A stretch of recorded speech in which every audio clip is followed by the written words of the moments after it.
You let me violate you. You let me. Edward Wood Jr. was a film director from the 1950s in the US who is known as notoriously the worst film director of all time. He directed such bombs as Bride of the Monster, Glen or Glenda, and his most well-known Plan 9 from Outer Space. After his continued failure, he finished his career directing low-budget porn films before dying at the age of 56. His most notable achievement, apart from being declared the worst filmmaker of all time, was his use of the wrestler Tor Johnson in his films, whose face was later used for a Halloween mask. In this film, Johnny Depp plays him, along with Sarah Jessica Parker as Dolores Fuller, his girlfriend, who starred in Glen or Glenda, along with Jeffrey Jones and Bill Murray as various members of his ensemble. Finally, we have Martin Landau as Bela Lugosi, who won an Oscar for his role as Best Supporting Actor.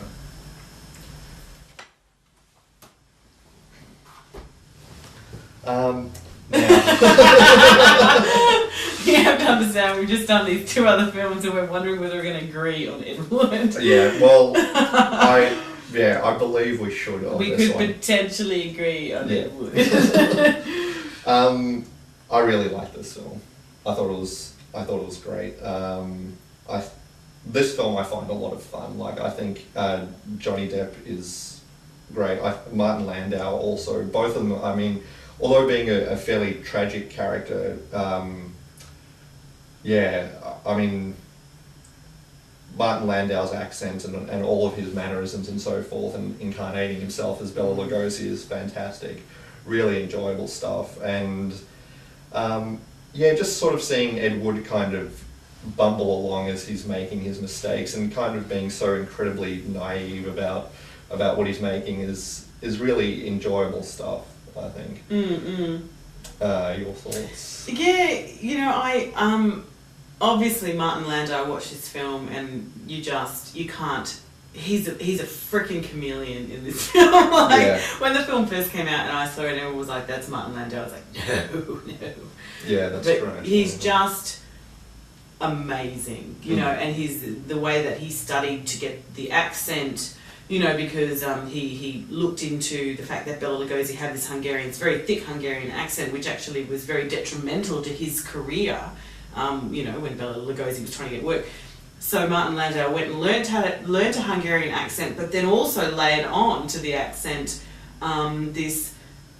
this sort of, him trying not to have an accent, if that makes sense. Yeah. And so, I mean, like any actor who goes to that amount, I'm saying give him the Oscar. You just definitely know the sort of acting you're going to get, like that attention to detail. Yeah. So watching him is an absolute delight.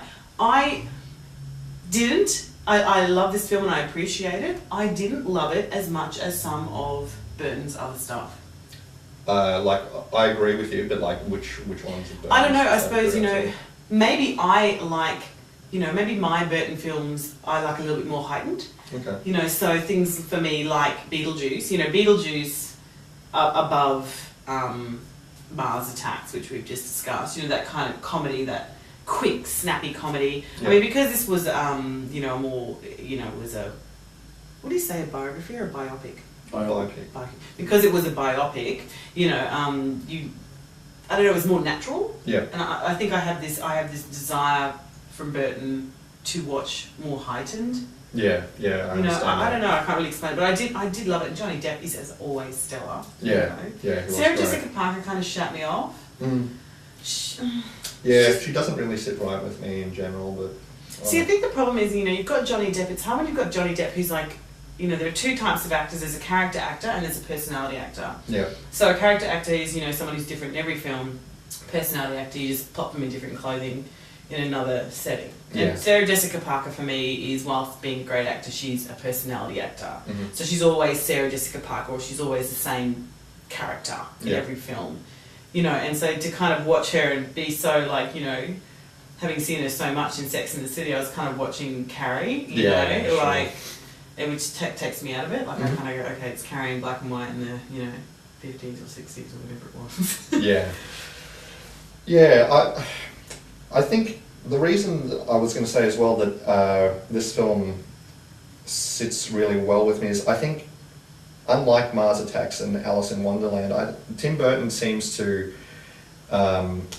do certain films really well when he can connect with his characters. With Alice in Wonderland and Mars Attacks, I don't think there was a character he could connect with. Okay. And for me, I think that they sort of made those films, lack heart, and I don't know, maybe he just didn't do as good a job on them for that reason. But like with this, he's said in some of his interviews that he very much identified with Ed Wood in terms of, particularly his relationship with Bela Lugosi.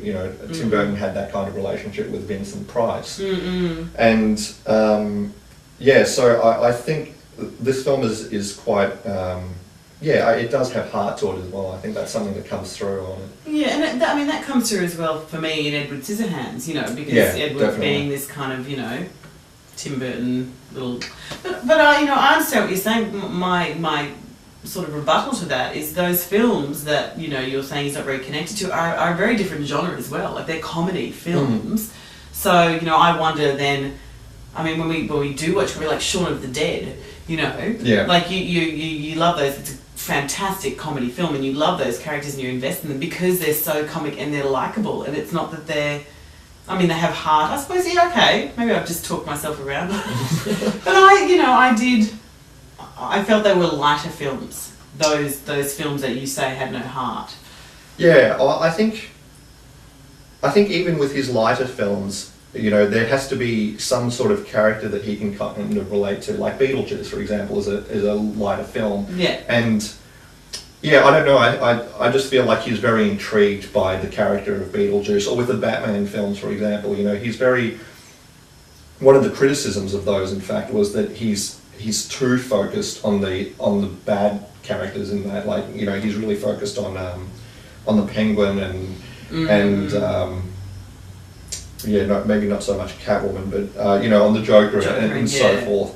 So again, I think that's sort of his into the film. Where he's really found something to invest himself in and just puts a lot of energy into them. Whereas these other ones are just, I don't know, they're just kind of mass produced. More formulaic. So. Yeah, I guess. Yeah, that's interesting. I suppose maybe I watch them with that eye. I know what I'm going to get.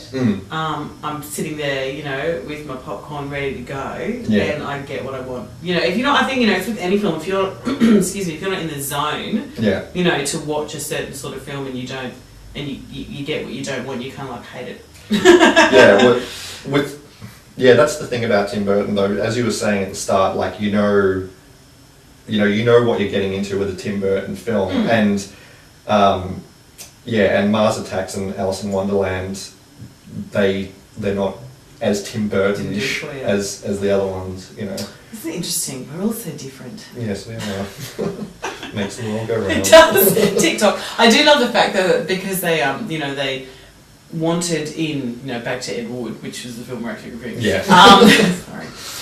They wanted to do Martin Landau's makeup. The makeup artist won, an Academy Award. Yeah. And he went and did the film pretty much for peanuts because he wanted to. But they actually ended up filming it in black and white. Well, one of the, heavily pushed rumours is they filmed it in black and white because the makeup was so heavy and so, detailed on Martin Landau that in order for it to work, they filmed it in black and white. Yeah, I don't know about that because I've read with an interview with Tim Burton where he said that he just wanted to do the film in black and white because that's how Ed Wood did his films. Okay. Yeah, so I think that one's just a rumor. Mystery. Yeah.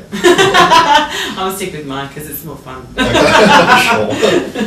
We'll spread that one around. We'll see who can populate it the most. Yeah. So nails? Alright, I'll give it 7. Okay. Yeah, so will I. Oh, okay. Ooh, those eyes. He gives me the willies. Oh, I hate it when she interrupts the picture. She doesn't show him the proper respect. Charlie from I think she's a honey. Talk about the living dead. And then I Look at those jugs. But he stood me up at the restaurant. I guess I shouldn't have picked a steakhouse. And then I went out with the wolf man. Ugh, what an evening. I didn't know whether to kiss him goodnight. Vampira, you will come under my spell. You will be my slave of love. My gosh, Bella, how do you do that? You must be double-jointed. And you must be young, Aryan. Vampira, look at me.